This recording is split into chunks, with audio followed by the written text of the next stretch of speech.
Bonsoir les amis de GS4. Ce soir, j'ai une grande pensée pour notre ami Pitou, qui se trouve dans l'époque de la préhistoire. Je vais vous lire l'histoire de Michel Gay, Cro-Mignon, à l'école des loisirs, et cela va nous faire penser à lui. Êtes-vous prêts? C'est parti.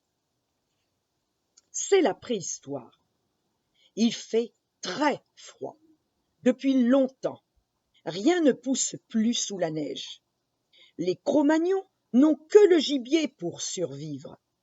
Il faut déménager souvent pour pouvoir en trouver.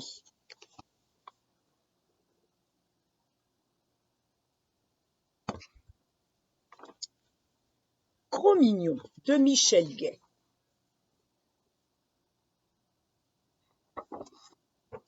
Ce matin, Cro-Mignon voudrait attraper du gibier avec les chasseurs. Lui aussi a très faim. Il ne doit pas partir parce qu'il est trop petit pour chasser. Sa maman le retient à la grotte. Il pourrait se faire manger par un lion comme son papa. Parfois, c'est en effet le gibier qui vous attrape.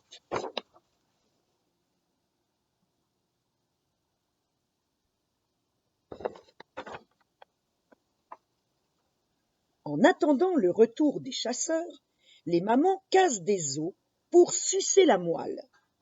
Cro-Mignon n'aime pas la moelle du tout. Au lieu d'aspirer, lui, il souffle dans l'os. Il s'aperçoit alors qu'il a fait une trace sur la roche.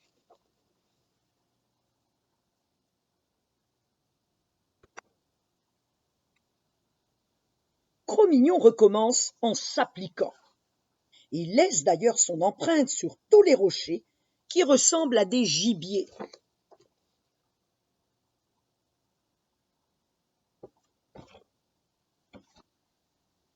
Cro-Mignon est un grand chasseur.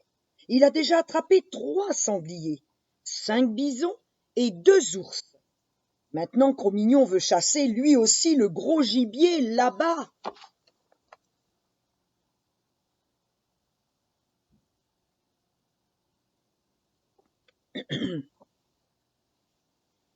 Mais il bouge! Mais c'est un vrai! Il avance droit sur Cro-Mignon comme une montagne.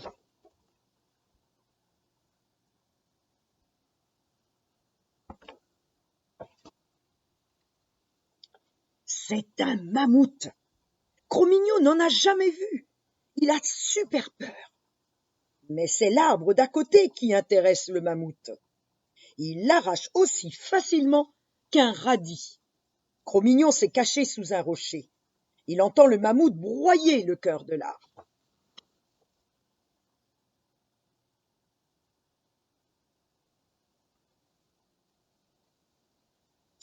Le mammouth a pris son temps pour se régaler. Il fait nuit quand Cro-Mignon sort de sa cachette. Ses empreintes sur les rochers l'aident à retrouver le chemin de la grotte.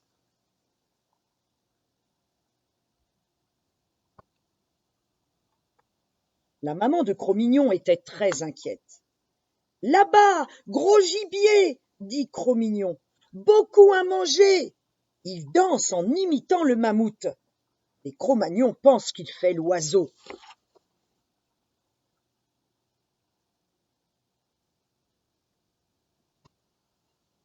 Alors Cro-Mignon dessine sur la roche avec un charbon de bois. Les chasseurs sont rentrés bredouilles. Ils regardent sérieusement le dessin de Cro-Mignon. « Gros gibier !» répète Cro-Mignon. « Très gros gibier !»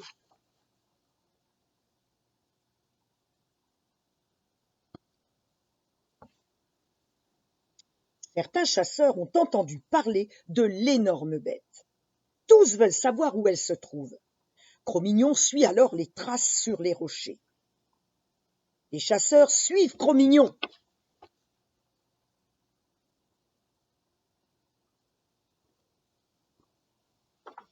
Quand ils arrivent à la dernière trace de Cro-Mignon, les chasseurs découvrent celle du mammouth. « Attendez-moi! Attendez-moi !» crie Cro-Mignon.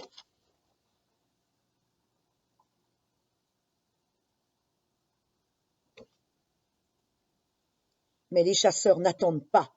Ils courent tuer le gibier.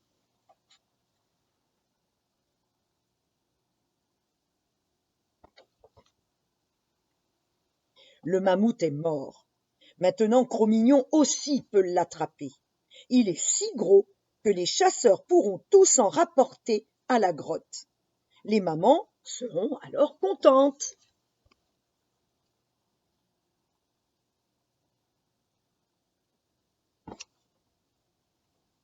Il n'y a pas que de la nourriture dans le gibier, il y a aussi des os et de la fourrure.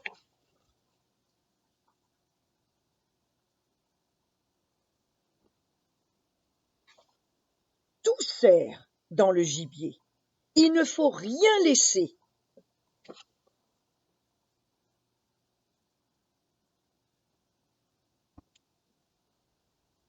Les Cro-Magnons ont repris des forces.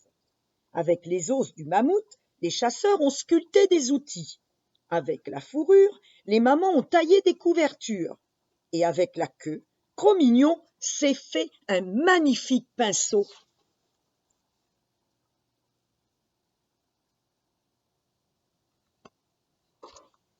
Maman est fière de son grand chasseur.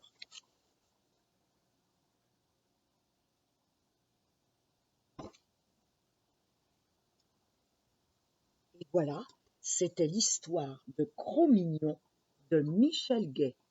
À demain les amis, bonne soirée, faites de beaux rêves.